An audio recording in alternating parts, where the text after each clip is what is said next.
Can he drive? Can he drive? You know what DK stands for? Donkey Kong?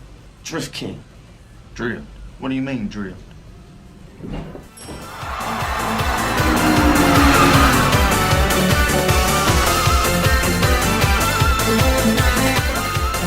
Hey everyone, and welcome to the first episode of Talking Tandems, your weekly podcast about all things drifting. I'm your host Mason Clark, and in this episode we're starting things off local. I know we all love drifting abroad, but I want to first talk about the drifting we have right here in our own backyard, the amazing drift scene down under. In today's episode, I speak to local drifter Ken Galea to talk to him about his experiences within the Victorian drift scene. I discussed the problems with the Mexican Hoon Cartel's online fame, talk with drift fan Matt Satsuvis to give us a recap and insight into recent rounds of international professional drifting competitions, and I provide some knowledge for upcoming local events that you can attend to gain your fix of rubber burning action. So to kick things off, this week I spoke to fellow fans to ask them, what makes you want to go to a drift event? Well, what I think appeals to me is seeing all the really cool cars in a nice community and seeing people showcase their skills on the course where they're actually allowed to do it. I like to see professional people do what they're best at, and I'm also a big fan of cars, and I like to see cars be pushed to limits where normal people cannot. Well, yeah, I can't experience driving like that. Like, I don't know, there wouldn't be another time where I'd be able to drift like these guys do it professionally, so like, you know, you're pretty safe. Because it's something I wish I could do, but I don't have the time to do it, so it's nice to just go watch someone else fucking tear it up. Like, I'd love to be able to do that. It's not like you get to do it very often either, so you may as well make the most of it when you're there. I think a lot of people go for the atmosphere, like people with the same passion come together.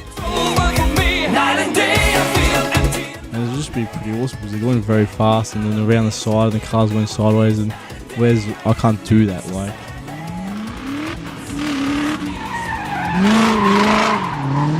We all love going to drift events, but over the past 2 years of lockdowns and restrictions, it has been a real struggle for both fans and drivers to attend. As restrictions have eased, we have seen drift events up and running again. Although we are going into the colder months of the year, I know, like me, you're all keen to head back to the track for some drifting action. For my Victorian listeners, June 3rd and 4th is Keep It Reed's Friday Night Drifts and Battle Royale Round 3, held at Calder Park. With the battle-style format, these events are always crazy, fun and exciting. Make sure to look out for Jason Ferrin's Barra-swapped R31 wagon, as I know that thing gets up and boogies, and is an absolute riot on track.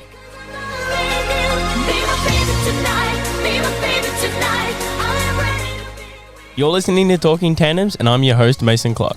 In the studio with me today is fellow drift fan Matt Satsuvis to discuss with me the recent results of D1 GP, Formula Drift, and the Drift Masters European Championship. How are you doing today, Matt? Yeah, great. Excellent to be here and keen to talk. What did you think of the recent Formula Drift round in Atlanta? I think there were many big winners and big losers to take away from the event, so keen to dissect it. Yeah, so we saw big name drivers knocked out in the top 16 and 32 battles, including both RTR Mustang drivers Denofa and Adam LZ.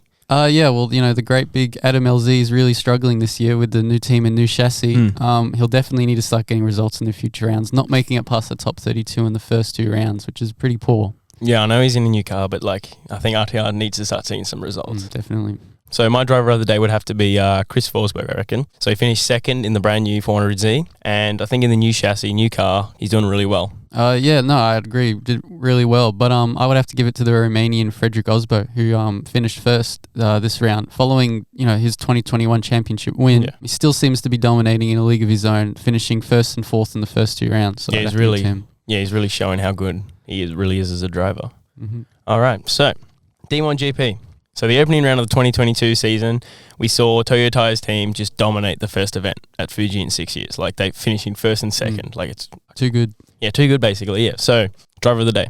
I'd have to give it to Yusuke Kitaoka. Finished second in the single scores with an equal best score of 97.35 with Fujino. So Kitaoka struggled with his 2021 car last year, but he's really dialed it in this year and looking good for future rounds. I think my driver of the day, though, would have to be Hideyuki Fujino. So he topped the single scores, obviously, like you said, and he finished second in the battles. So going from his dominant 180SX that he's driven for the last 10 plus years to the new GR86 for this season, Fujino has really shown why he will be a hot contender for this year's championship. Good to see him change up and do well. All right, so the Drift Masters European Championships first round has already shown the caliber at which these drivers can drive at. That event was just wild. So driver of the day, I think mine would have to be 2021 champion Peter Visick. So he just picked up where he left off last season to win at Mandela Park. Like, he's just still just crazy. Yeah, well, following that horrible 2021 year with COVID restrictions, he's since come back and dominated this year's European drifting scene. Visick became the first driver in 20 years to beat the Irish on home soil, which is a massive achievement, and I would have to give him driver of the day. He's driving like a man possessed right now. Yeah, he's absolutely dominating his rivals. Like, when he switched on, he's one of the best drivers in the world for chase runs. Like, he's just out of control how close he can get without actually hitting them. Absolutely. Thanks for joining me in the studio today, Matt. I'm keen to hear what you think about upcoming rounds of competition in the next episode. No worries, anytime. Look forward to it. Cheers. Now, to bring things back to local drifting, this week I caught up with local drifter Ken Galea in his home workshop to talk to him about his experiences within the Victorian drift scene. I started by asking him, what made you start drifting? What made me start drifting, believe it or not, was kind of the Fast and the Furious. I think everyone sort of branched off that, or a lot of people in my generation branched off that because it seemed sort of attainable. The cars were super cool. And once you start getting into the cars and into that sort of culture, you sort of start to realise the subcategories or the divisions in having a Japanese car. So part of that was drifting. Naturally sort of did the illegal thing, went out to industrials and honed my skills effectively when no one was around. You've obviously been drifting for several years. What keeps you continuing your passion? In terms of continuing my passion, it's more sort of, again, sort of furthering your skills, getting your friends involved, and just sort of, bringing the life that I want to live and the sort of the hobby that I really enjoy in and amongst the sort of people who are in the same mindset. So effectively by them jumping on board and, doing drifting with me, that sort of really motivates me to sort of keep on pushing and sort of get better and get closer and, that natural competitive nature. But again, when you sort of think about the origin of it, more just purely to the fact that I want to drift with my friends and just keep going effectively. We tend to push each other quite a bit, and that's sort of what helps us grow as drivers and sort of, continue modifying our cars effectively as well. On that, what do you think of the current Victorian drifting community and their views on drifting? I mean, in terms of my sort of my views on it, you can sort of split in a couple of ways.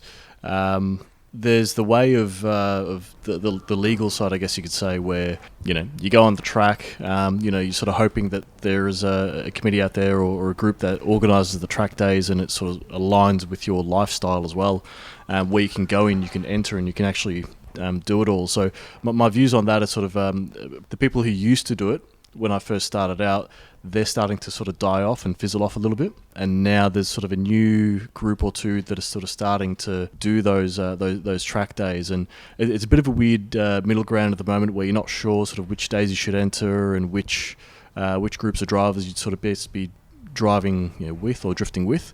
So effectively my view on that is a bit just a bit hazy because you're just not really sure about what track days to sort of effectively enter. But that being said, the street side of things, not that I do street sessions much in terms of drifting, but that being said, I know that it's pretty much alive and well. It's something that sort of seemed to taper off when track days became readily available. But now, just due to sort of tracks closing, for example, one in New South Wales, they've sort of shut their doors to drifters, so people sort of don't really have as many places to go. Same thing with Winton Raceway, they've shut their doors as well for drifting, at least for the interim. So sort of people tend to either have to wait for a track day or go street drifting. All right, so speaking of, I guess, illegal drifting in the streets, what's your opinion on the Mexican Hoon Cartel? I mean, my take on it is they're pretty impressive. They can't really show their faces or anything like that. You don't really know who the drivers are, but to know they have, this group of pretty skilled drivers just absolutely shredding on the streets and just don't care about laws or anything like that, or the safety of other people to a degree. But, what you see on the media is pretty intense. And of course, you see the worst of it. But then that being said, I do know in terms of the meets and I guess the organisation that they have when they do go illegal, street drifting or do burnouts, whatever it is, they do have a bit of a structure in terms of spotters and sort of letting people through and sort of keeping a bit of a safe environment for everyone where they're not just blatantly ripping through corners, potentially hitting other people who are there. They sort of take a bit of care and make sure that the places are empty that they're effectively doing these illegal activities in. But it's kind of cool because you do see a lot of street drifting videos from Japan and sort of, a lot of the Americans, they tend to do that sort of stuff. And again, like I said, they're pretty impressive. It's cool to know that they've sort of originated from here or Mexico, I guess. I guess if you wave a Mexican flag while you do it, you're fine. Everything's cool. But it's pretty cool to know that we've got someone out there who's who's just absolutely shredding and sort of showing what we have to offer. From Melbourne, like it's pretty interesting. Do you reckon there's enough competitions going on in Australia? I would say in terms of grassroots competitions, yes, there's tons. And there's a lot more hype around competitions in terms of, sort of the atmosphere of it and sort of the drivers and the MCs and stuff like that. It's much more hype these days as opposed to a few years ago. But in terms of a professional level, that's one thing we really don't quite have, which is a bit of a shame. It's very fun to watch, very entertaining. And for us not to have a professional level such as the US or Japan or anything like that, it's a bit of a shame. So ADGP is probably the highest level of drifting we have here, but it's more just sort of that point where if you do want to go professional, it's pretty hard. You do basically need to travel overseas and sort of compete there and really make a name for yourself, which is, again, a bit of a shame, but it's just the way it is here at the moment. I guess thank you for joining me today and giving me an insight on Victorian drifting. Anytime. Thanks for having me.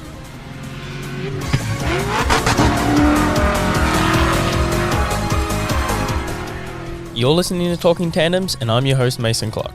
Drifting South Australia is also hosting Winterfest on June 25th at the Bend Motorsport Park. This will be a 12+ hour freestyle event with multiple tracks and layouts, similar to a Japanese drift matsuri. Further information is yet to be released, so make sure you subscribe to the podcast to stay informed in the weeks leading up to the event.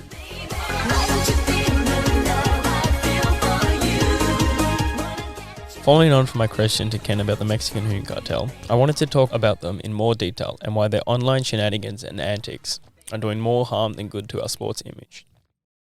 Mexican Hoon Cartel. The Mexican Hoon Cartel. The Mexican Hoon Cartel. I'm sure most of you know, or at least have seen one of the Mexican Hoon Cartel's various online stunts. Whether it was through their YouTube videos or a video that popped up on your timeline. If you were into drifting, you would have been exposed in some way to the organization's online media. Whilst their videos can be a good laugh when shared around, as it's almost like, how can they keep getting away with these? The organization's stunts are having consequences for our sports image to those outside the world of drifting. Although street drifting is a major reason for the creation and popularization of the sport in the late 90s, as the sport has grown exponentially to a point where drivers can access a track legally to drift, we have seen these illegal late-night drifts slowly die out, yet the Hoon Cartel continues to drift dangerously on Queensland streets. Since their first uploads to YouTube in late 2017, news outlets have been writing articles and reports condemning their illegal actions. However, these seem to just fuel the fire, inherently pushing the Mexican Hoon Cartel to create bigger and more outlandish content. This seemed to peak in late 2020 when, during the Queensland election campaign, members of the Hoon Cartel did burnouts in a busy shopping centre where LNP member Ros Bates was campaigning, again gaining significant media attention. Not only was this stunt dangerous, it once again shone negative light on the sport of drifting,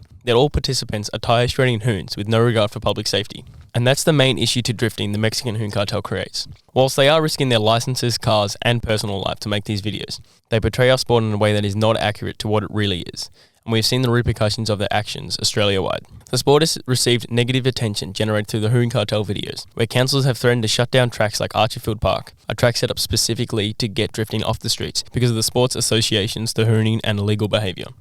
Additionally, the viral nature of their videos promotes copycat behaviour, so much so that earlier this month we saw hoons waving a Mexican flag drifting around a police car on a busy road in Bendigo. There were no marshals, no supervisors, no actual precautions in place to keep people on the street out of harm's way. Although the Hoon Cartel operates through a system of spotters, the copycats clearly weren't using any of these, further adding to the unsafe aspect of the stunt. The Mexican Hoon Cartel drivers clearly have skill and should go to a track to show their skills off in a safe and legal way that won't damage our sports representation to others.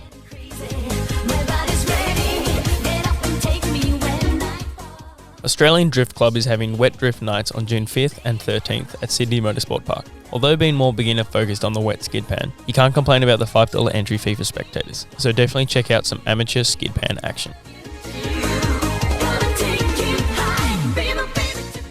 GMSC is hosting their drift series this weekend at Benarby Motorsport Complex. Even though it's a long drive for most of you Queenslanders, I think the Pro-Am style competition will definitely be worth the drive, as well as it being a free event for the spectators.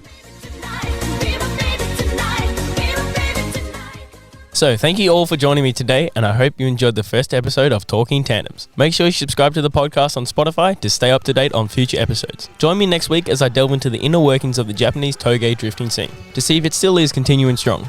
Thanks again for listening. Bye for now.